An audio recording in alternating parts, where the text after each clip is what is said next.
It's a beautiful Monday here in the city of Port Harcourt, Nigeria. That's where we're bringing you the newspaper review live right here on Top TV. You are welcome, and it's a pleasure having you right here on the program where we bring you headlines across newspapers around Nigeria. And we get to analyze those newspaper headlines right here on the program. We dissect it alongside you, our viewers. So don't waste any time. Drop in your comments and reactions on the comment section. We want to know what you think about these discussions as we carry on with the program. And to do these newspaper headlines with me is Victor Sioko. You're welcome. Hey, thank you, sir. Good to have you on the program once more. How has your weekend been? My weekend went so nice that I made some discoveries. Interesting. So in the UFC, that's the kickboxing game. So I saw a clip where they were singing a song by, as in the crowd, they were singing a song by Cranberries called Zombie. Oh, I don't want to take our time, but they were singing the song, and that's the song that I love so much. Wow. By Cranberries.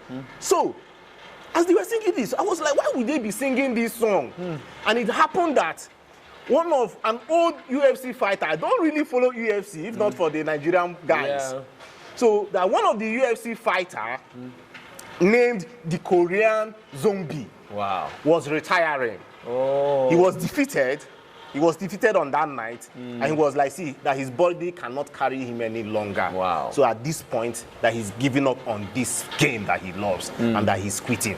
And the crowd, they were singing the song, Zombie. Yeah. Yes, and I went further. Hey, to find out why these guys were singing this song to this. And I also find out that the song Zombie, Cranberries, I hold them so tightly. Interesting. Can you imagine that the Cranberries, for every month in Spotify, their songs get listened for 16.5 million times. Wow. A month. Wow, that's this is a group that lasts. Why am I so passionate about it? This is a group that is over a decade that they released an album. Wow. But they are done. Their songs are My still brother, making the way. 16.5 million listeners in a month. Wow, that's do you know that our living legends cannot even try those numbers? We're getting there. Our living legends can't try this. No, we're getting there. God. Nigeria has a promising music industry, and we're really growing. And very soon we'll have people put out music. But do you know what it means? Test of time. That a band that have not released a song again for the past. Now let me even tell you that their lead singer, Donnell, is dead. Wow. She's dead over 6 years ago. Wow. And yet they're still making this much waves. See, okay, lastly, the zombie song, it was sung because of the IRA. That's the island, Ireland. Yes, it's called Ireland. No, it's actually called Ireland. Okay. Yeah. So, you know, just like Biafra looking for agitating, that was how they were. I don't know, the power is not, the steam is not as before. Then 2 kids were killed. Wow. And she released that song and called those guys in quotes zombies. Thank you. Wow, interesting, interesting weekend Victor had there. Yeah, I and did. then thanks for the revelation about the what did you call them? The Cranberries. The Cranberries. Zombie. I'll just have to look up that band and to see how well they're doing, and maybe I'll fall in love with their songs too. Just imagine a world without music. I wonder, it would have been extremely boring. All right, if you're still here with us, we'll go straight to taking our newspaper headlines. Do well to also follow us on our social media handles. We're on Facebook, Instagram, and of course on X. So do well to connect with us on all of those platforms so you get to drop your comments too. And we, of course, we'll see those beautiful comments of yours. All right, we'll begin today's program with going to the headlines on this day newspaper, being today the 28th day in the month of August 2023. On this day here, we have as headline from the top of that paper, it says here, at Rwanda retreat, Nigerian governors declare effective leadership in high demand in Africa, saying Nigeria facing huge trust deficit, needs to dialogue. Makinde, we are better equipped with adaptive strategies. All right, page 5 is where you get details of that story, so do well to pick up a copy of that paper. Moving on to other headlines still on this day here, we see Obaseki Our politics must work for the next generation. Page 21 and 23 is where you get details of that story. We also see as the main headline here on this day, it says, Tinubu, Nigeria cannot continue debt servicing with 90% of revenue, promises world-class remuneration for judicial officers. Senate unfolds agenda to increase Nigeria's IGR, tackle debt profile, plans fresh legislation on solid minerals to generate $3 billion annually from sector. All right, do well to pick up a copy of this day to get the full details. Moving on to this headline, it says, Atiku to Tinubu, tell us how you got into university without primary school. All right, page 10 is where you get details of that story. And last day I take this one, it says, 5 states mark 32 years, reminisce about journey so far. Page 5 is where you get details, and they're all on this day newspaper. All right, let's jump into our conversation for the day, and we're picking on this topic. At Rwanda retreat, we had 19 governors that attended that retreat from all over the country, and you know, they came back looking really refreshed and well informed, looking as though, you know, they've listened or they've heard the next best thing for them, and it's been making the news. What's your take on that retreat, and what do you expect to see from these governors that were able to attend? What were your expectations too? It was so impressive when I saw it that they traveled out of the country to have a retreat. I was like, that's so cool, because you know, most of these politicians, some of them are really working. Yeah. Okay. And when you walk, there is always time for you to go take some break. Yeah. And this retreat also came with some break, I must say. Going to Kigali in Rwanda to have this retreat, and it was sponsored by UNDP, which is also good, meaning that at least they will not be carrying our monies to make these expenses. Okay? Yeah. But now, the good thing is that they went to Kigali, they went to Rwanda, a country that has faced a civil war. So we know that the problems in this country is dynamic, and security is a big challenge. All those 19 states, in fact, is there any state in Nigeria now that does not have a security crisis? Yeah. Be it tribalistic, be it some people want to cede. Yeah. Just one thing or the other, economic crisis everywhere. So for them to go to Kigali, I think they will learn one or two. Rwanda, oh, I need to mention this. TAF TV is releasing a documentary on the genocide in Rwanda, and this is the best time to even discuss about it. But yeah, go and watch, and you're gonna learn so much. You will learn a lot from that documentary. So look out for that documentary on our page. That's the more reason why you need to subscribe, so that you don't miss out. So please subscribe. If you haven't done so, turn on your notification, and then of course watch out for that documentary. All right, you were saying. So it's unique in a way that I believe these governors will learn one or two. The Anambra State governor was there, and I don't know whether Kaduna. Yeah, Kaduna State governor was also there. Yeah. Beautiful. Because Kaduna has been suffering from what happened with Rwanda. Yeah, and their story is very similar to that. Yes, and look at Rwanda, they are back. The religious crisis has been downed. Could you even imagine that even the current president was once a fighter? He fought, he killed, he used guns. But who will believe that they are now changed persons? Yeah. So if the deaths, the genocide that happened in Rwanda could be upturned, that the country is now a highly productive country, a country that is a destination for almost every country around itself and outside Africa, visiting Rwanda. Look at Arsenal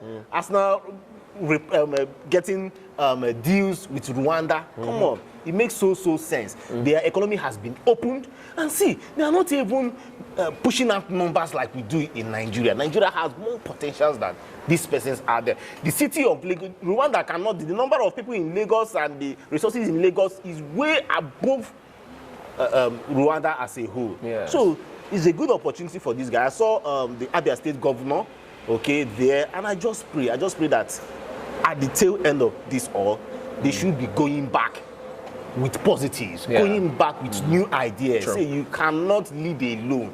You still need the help need to and the learn, wisdom yeah. of others Yes. to progress as a leader. I love the way you put it, and we're really expecting that, yes, these governors that attended this retreat would have learned a thing or two to push forward their states. And of course, this whole thing about pushing forward boils on leadership. So yes, it's a good thing that they've gone out there to refine themselves and begin to learn new ways to push it forward. The Lagos State governor was also there, which was very key.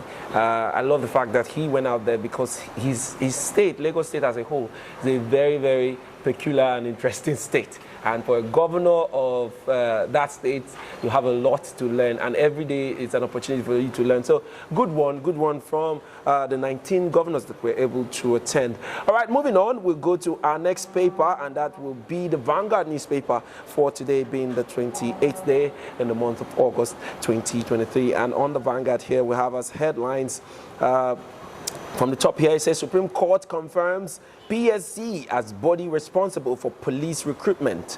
Oil theft, federal government lodged Stantita for pipeline protection.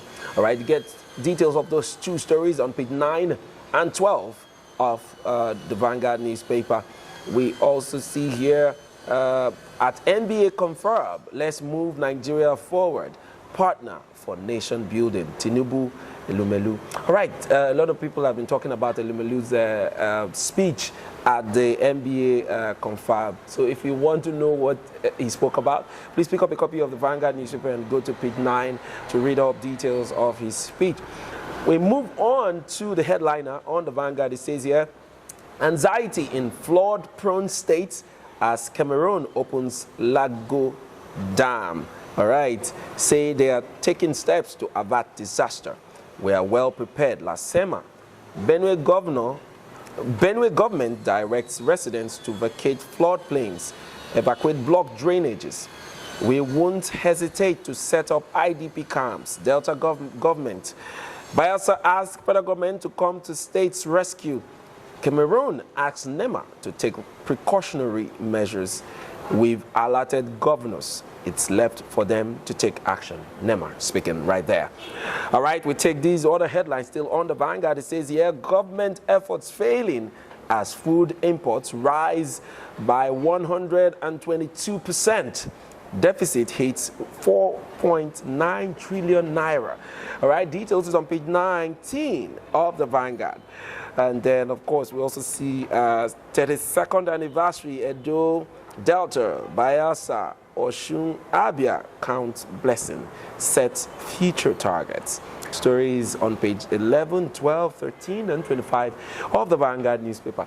All right, let's get into our discussions, and it will be on the floor. Of course, we know that last year, states within the Niger Delta area, like Bayelsa State, River State, Edo State, and a few other states around here. And then in the north, we have Kogi State, Adamawa State, and a few others like that were badly hit by floods, resulting to the release of the Lago Dam, water from the Lago Dam in Cameroon.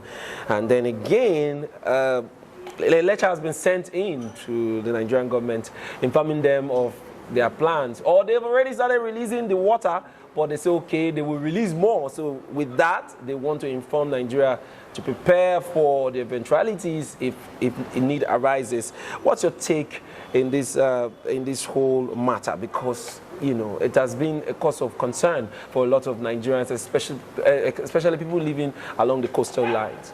Okay, I think it's speculated that 11 states will be affected. One of the states, the River State that we are in, and we saw a whole lot of challenges that they faced, River State faced last year, especially Ahoda, which I visited, and the Orashi regions. Now, Lago Dam. Some persons out there will be like, why will Cameroon be putting us into this pressure? Why? Why Cameroon? Nigeria, we like fight. We like fight. I'm sorry, but So, it's a necessity for them because this dam we are talking about, the Lago Dam, was built, I think, in the 90s, late 90s. And Cameroon is not just...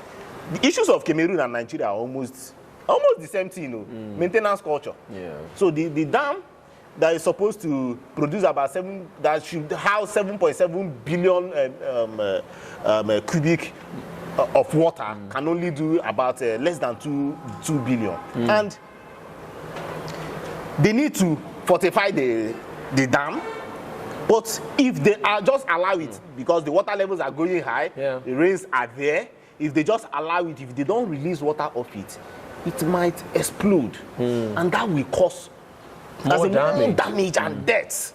So they want to release it a bit too. And that is where we are also going to face our own challenges. Okay, because the part where the dam is along the river Benue. So states around its corridor will be affected.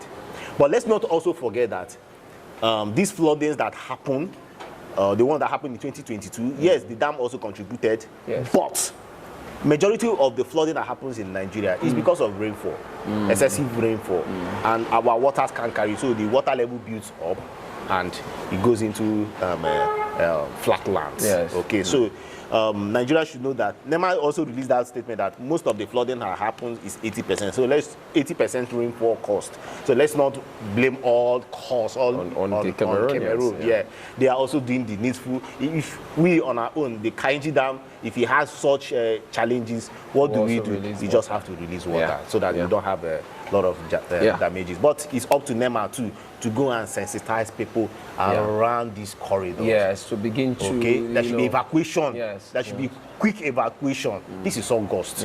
Okay, it's better that you prepare yourself than it being catching up on you. There'll be more damages and more deaths. And of course, most likely lives. And that's what we're preventing, because the last time when it was released last year, in last year October, where the damage that the whole water release caused is something that people are yet to recover. How did it happen in your place? I know I was in Southern Nigeria 2 years ago, around this region, and people were rushing to their farms to go and uproot anything they can uproot. Yes, because of course, when these floodings take place, people are cut off from food and their livelihood, as it were. So yes, any food item people can lay their hands on, they want to get it. So now that they've been informed prior to when these releases of water, because they say they are not going to release the water out at once, they are going to do it in batches, and they've already started, but they are just only informing the government because they found the need to release more of the water.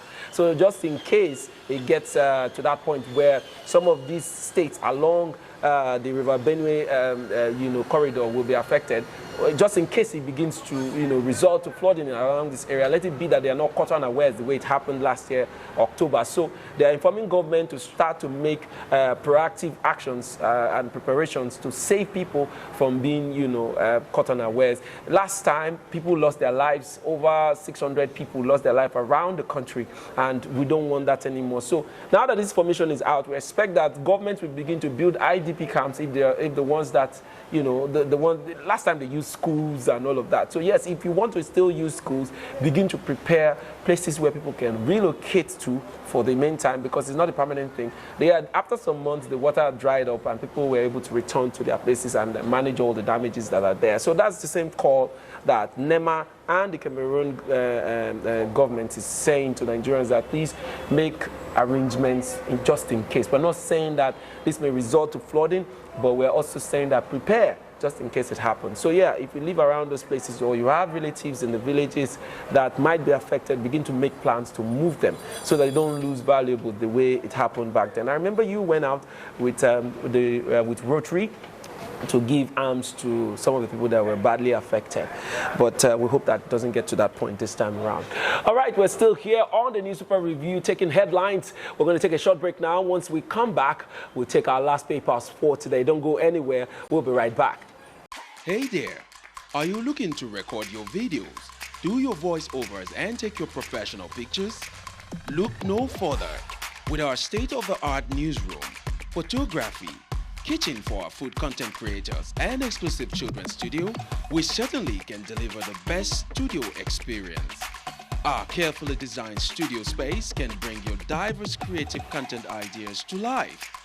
We aim to consistently serve value to our customers far and wide. Come, let Third Media give life to your dreams. Tarv Media, a slice of infotainment. Welcome back from that very short break, and we want to thank you so much for still hanging on to this station till this time as we take the newspaper headlines across newspapers around Nigeria. I'm still here with Victor, and we're about to go in to our next newspaper and the headlines, and that would be the Daily Independent for today, the 28th day in the month of August 2023. And on the Daily Independent here we have as headline, servicing external debts with 90% revenue, pathway to destruction, says Tinubu. We also see here, I want to learn how Tinubu got degree without primary, secondary education. Atiku.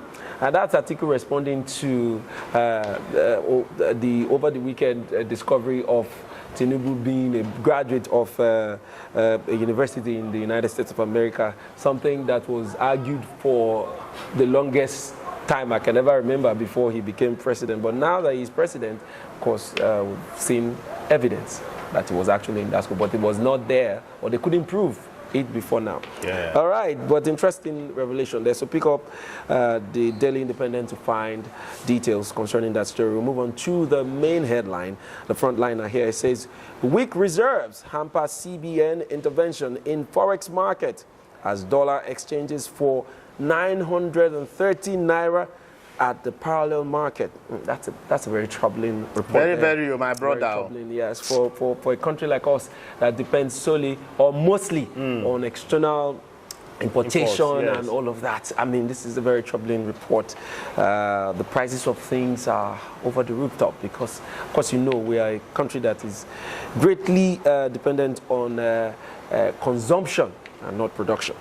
All right, moving on with other headlines still on the Daily Independent. We see here, Serabs gives Tinubu 48 hours to reverse ban on media houses from Aso Rock. We also see here, no law stops me as core member from being a minister, Hannatu Musawa. That story is on page 27 of the Daily Independent. We also see Supreme Court rules in favor of PSC in recruitment of police constables. Subsidy removal, cartel frustrating us, deceiving people. NGEP, page 28 is where you will get details. NAF aircraft shells, oil thieves, militants, terrorists, kills several. Page 28 is where you find details. And also, minister outlines vision for immigration, fire, correctional services. Page 28 still is where details is. Now, take this last one. It says 12.2 billion naira Boeing 737 Nigeria aircraft firefighting simulators rot away 3 years after federal government acquired them to boost revenue. Very interesting. All right, we'll go to our conversation, and this time we're talking about the minister. I saw that headline and I'm like, really? So if you know about the story of the minister that is still doing the compulsory Nigerian youth service for 1 year, but she has also been appointed as a minister, and in reaction to, you know, Nigerians saying how, why is this not is she not contravening the law? She's saying no law stops her from being a core member and also a minister. What's your reaction to that story? You know, our laws can be thwarted and twisted. NYSC has come out to say that, see, you cannot be a core member and also be appointed as a minister. Okay, so it's not for them to now go to court. Hey, okay, Hannatu Musawa. In 2001, she had enrolled for the NYSC, and she left. NYSC used the word absconded. She said that she left due to family reasons. Okay, so, but there is also the report there confirmed by the NYSC that she came back and she has been running it for about 8 months now. Okay. Now, what are the issues? One will also ask, is it that she wasn't really screened? Okay. Somebody the other day, I saw a tweet. Say, what are the DSS actually looking out for when they say they are conducting an investigation? They are only security, but I think the house itself should be able to know that, okay, Madam is running her NYSC. And look at it. Should be kept on hold. Yes, and the news did not come out from her. it did not come out from them. It came out from another source of investigators out there. Are you getting me? They were doing stuff to cover it up. Yes. They didn't want to put it out. Yes. Yeah. So, but you ask the question, but I don't understand. So, does it also mean that the other persons running their NYSC, or the current core members out there serving the nation, does it mean that they are now the less privileged? You know, that's the issue with this country, okay? People, you are laughing. It's true. But that's the issue with this country, okay? In as much as, yes, you are big, you are big. We know you are big. But this is the rule. Just imagine in South Korea, I mentioned it the other day, you will do the needful. You must do it. In some countries, no matter who you are, you will do it. Okay, we were discussing behind the scene that, okay, we know that some of these powerful persons don't come to orientation camp. They don't. And nobody is being held accountable. So even from these smaller cells of ministries and duties that we do in this country, before it even starts coming to Aso Rock, there are things that people just do and they just get away with it. Yeah, of course. You're supposed to be at the orientation camp. Do the 3 weeks like your other mates, you will not. Serve now, you will not. And at the end of the day, you are now putting laws. It does not make sense. It's a very, I don't know how to put it.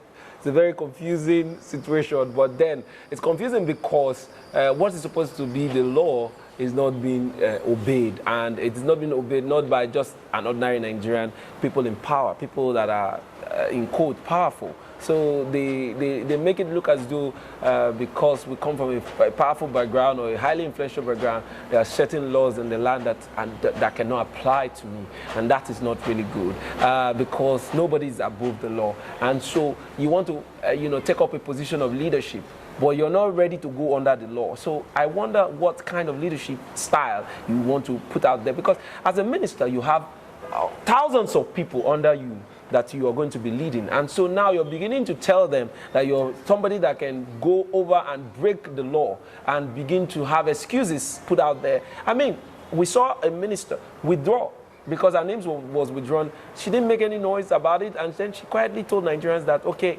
I'm gladly going to step aside for somebody else to take up the responsibility. We also saw another former governor withdraw his position as a ministerial nominee based off of certain allegations that were thrown at him, and he's saying, okay, it's not necessary for me to be at the fore. I can lead from anywhere. So why are you trying to break the law to prove a point? I don't get it. But then Nigeria is one of those countries that, anything can go. As far as you know your way around it, anything can go. And you can take it to court and say, okay, yeah, I would walk around this case in court and then win. And then, of course, it becomes your favor. Abule, I think this should be also a lesson to some Nigerians out there that you want to, as in, dribble the system. Okay? There are people out there, there's time for everything. Yes, of course. If it's time for NYSC, go and serve. Okay? Don't try to play smart. Yes. There are also times out there when, back in the days, let me tell you. In fact, see, I have to say it today again. The lives of Nigerians, no balance. Life, no balance, right? We use it as when we are talking here in the country. Why do I say that life, no balance? Back in the days, when I was serving, do you know that there was a guy that served 5 times, almost 5 times. Reason, because of that allowance, so that he can be collecting the allowance. Wow. So he was serving for other persons. You know that they were doing it back then now, not until Tom Printing now came out. Yeah. You see people, machineries, their own is to go and serve on behalf of somebody so that they can feed. This is a shocker for me because I never came across any of this. It happened. Hey, Abule, that is ridiculous. The person's work is machinery to go and do you service for somebody because of that money. Yeah. Are you getting me?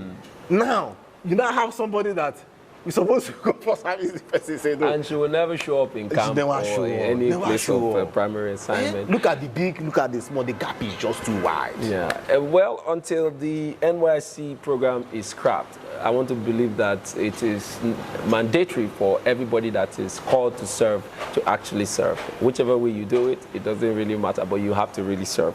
And there are some parts of the service here that you really cannot throw away. And that goes to the minister. All right, we'll move on to our last paper for today, and that will be the Daily Sun newspaper. And on the Daily Sun, we have headlines here reading, Federal government insists on December takeoff date for Port Harcourt refinery. Interesting. Victor, I am so much anticipating, the return of the Port Harcourt refinery, because when that happens, a lot of, there will be an economic boom in Rivers State for everyone. And for what? You wanted to say? But finish. I want to say something. Yeah, but then that's the angle I'm looking at for people living in Rivers State. And of course, Rivers State is going to be open to the world, and that's one thing I'm greatly looking out for. Aside that, we're also looking at the fact that the Port Harcourt refinery is coming back to resolve some of the issues surrounding this importation of oil from, not importation per se, refining of oil outside Nigeria, and then of course bringing it back, that is causing a lot of hike in the price, and this imbalance in the system, and that will really be kicked out. So I cannot really wait for it to come up, and I want to believe that Dangote refinery that promised to kick off operation sometime in October this year, we want to believe that they will also be able to pick up. So if those two refineries are functional, let's hope that by 2024, first quarter of 2024, there will be a stabilization of the system. We wanted to ask. Yes, for Dangote, it's still unfortunate that refinery has not started production up till now. Yeah. It's also unfortunate that the president rushed to cut the tape so that it will be on record that he cuts the tape. But that aside, for the refinery, the Port Harcourt refinery, there is a big issue around there, the road. Okay, already without the refinery, that road, the One Eleme is a write-off. So they should also be thinking, December is around the corner, just about 4 months from now. So in preparations for the launch, they should have been working on it. Exactly. But that road, sorry to cut you, that road has been on the news. About a month or two ago, we saw the senator representing that region, Senator Barry Impigi, came on to say, okay, yeah, the contract has been approved, and that workers are going to move to sites to begin the reconstruction of that road. But I don't know if that is already unless they just want to be selling to Akwa Ibom, which you know that from that point to Akwa Ibom can be managed.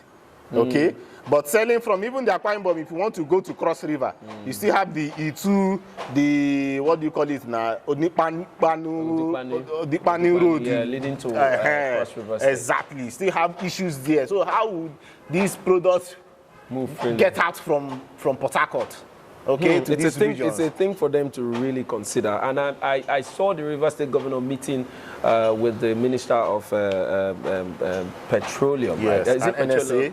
Is it Petroleum? Minister of Natural Resources. Yes. How this is, because it's true now. Heineken was there. Yeah, that's him. That's Minister of State for Petroleum. Then it's not petroleum. There's the gas and is it oil? Okay, so he's the one for the oil. Yes. All right. So I saw the governor of Rivers State meeting with them. I want to believe that these are some of the issues that should be put forward, because I mean, people living on that axis and those of us in Rivers State have really suffered a lot trying to move in and out of that area, and that road, especially that portion of the East-West Road, has been on the news time in, time out. So I don't know. Yeah, something really they should take. Like you said, if that refinery comes alive, do you know the kind of businesses that will start booming again around that region? Yes. Of course. It will be a plus. It will be a win-win. It will be a win-win for everyone. And the big hotels inside town will be bubbling. I said the whole of Rivers State, especially Port Harcourt, as it were, will receive or will gain a lot from that refinery coming back to life. And like we know, One Seaport is the only seaport in the country that can receive huge vessels directly without having to stop in the middle of the sea for people to go and collect and bring back, just as they are doing currently, which is the result of the landing costs we hear every day on the news. Landing cost has gone up. It is because these large vessels cannot come up to the shores of the country, so they have to meet them halfway and then bring in with smaller vessels. So yes, once that refinery picks up, all of that part of River State, both the One Port, that's like you said, that road leading up to One Port, it's something that they should really consider fixing. So all of that will begin to pick up, and it's be a boom for Rivers State and a win for them. All right, let's move on to other headlines. We're still on the Daily Sun newspaper, and we'll go to the main headline here. It says, again, Atiku raises issues over Tinubu's varsity degree. Says he is wondering how President got varsity degree allegedly without primary, secondary education. Page 6 is where you get details of that story. We'll move on to this story here. It says oil theft, pipeline protection. Federal government sustains Tantita partnership. And page 8 is where you get details. Federal government abandoned 16 billion naira Boeing 737 training simulator in Zaria. Page 25 is where you get details of that story, so do well to look it up. We also see here, Serap gives president 48 hours to reserve ban on Vanguard. Let me take that again. It says, Serap gives president 48 hours to reverse ban on Vanguard. Galaxy TV, 23 orders from Villa. Page 27 is where you get details. Suspense in Benue as Alia Uba awaits Guba Tribunal judgment. And I'll take this last one. Ohaneze asks Tinubu to free Kanu, rolls out plans to honor past heroes. All right, that's all the headline we take on the Daily Sun newspaper, but let's go into our discussion. And this time around is concerning Serap giving the presidency 48 hours to reverse the ban on Vanguard, Galaxy TV, and 23 orders other news stations from accessing the Villa. Interesting how we're in a democratic dispensation, yet we see the presidency clamping down on one medium of freedom of expression, which is journalists. I wonder what they say they have done, but they claim that they didn't do anything. Okay, look at the issue. I think it's something for both parties, all parties to come together. Yeah. Okay, it's something that can be resolved. So what are the issues from the Asoro? The Asoro, they are saying that for security reasons, that they don't want much persons at the Villa. Okay, but if you also note, we're talking about 25. Okay, aside the one that they've given access, like we know that Arise will get, yes, TVC, their own TV will get, AIT, as in the big players, NTA should have some silver bed. I know silver bed should be there. Yes. Okay, now you now ask people like Galaxy TV, the ONTV, the name them ITV, and their codes, Beacon TV and Vanguard, the codes. Vanguard newspaper. But you now wonder, people like Vanguard, why wouldn't Vanguard have access? Why wouldn't the big newspaper companies not have access into it? So for the smaller ones, I'm sorry, for the smaller ones, but see, mind you, the crowd also needs to be managed, okay? If you talk, just imagine having 50 presenter and 50 cameramen, 100 persons. It might just be too much now. You check them now. True. So right. I think they should also find a means to tell all those other middle and small persons out there, media brands out there, let them find a representative that can hash the information, give to them, and they share. Yeah. I think that should work. That should solve the problem. Yes. So right. 100 persons. I'm just doing the number, like for every company there, media company there, 2, minimum of 2 should be there. A camera person, a video camera person. If you like, if you go and bring your photographer, mind you, photographers are even by the corner because even the house have their own photographers and videographers. Yes, so by the time you gather all these numbers, man, it might just be too much. Maybe a meeting of maybe 10 persons, 10 politicians or 10 stakeholders, you know, up to 100 and something press people. Yeah. That would be too much. Yeah, it's overwhelming, and that's something they need to look at. They can resolve. Yes, and we know that Serap is calling on the presidency to look into the matter. I want to believe that they will do accordingly, look into the matter and try to resolve the issue in such a way that everybody will be fully represented and not feel disenfranchised from their duty, because that's what they are crying out for. Say, okay, we didn't do anything, you just asked us to submit our accreditation. Another easier way to do it is during press conferences or during press conferences. So you know that everybody comes out with their mic. Everybody wants their mics to be represented. Yeah, sure. Okay? Sure. So get one, a middle videographer, okay, and a presenter that will be able to capture the image without getting those other brands that have access. Okay. And then, of course, distribute And the then files distribute to the other ones. If you like, put your watermark and all that, and they share. And come on, life goes on. It will solve the problem. Yeah, But the way yeah. the federal government has approached the matter, that's why SERAP is intervening. And we know that SERAP is the watchdog here in Nigeria, trying to make sure that the federal government does not make people feel as though they have been suppressed. And that's what they were saying in their statement, that, the media is the one medium of expressing freedom of speech in our democratic dispensation, so you should not make them feel as though you're trying to clamp down on them. So you've already suggested some very interesting ways of resolving this matter. But with that, we'll call it a day right here on the newspaper review, and we want to thank you all for watching. Every other day we come up with this program, so don't do well to follow us, and of course, click on your notification key. So subscribe and click on your notification key so that you don't miss the next episode of this program. Until next time, we'll come your way again. My name is William Sabule, and this has been the Newspaper Review. See you next time.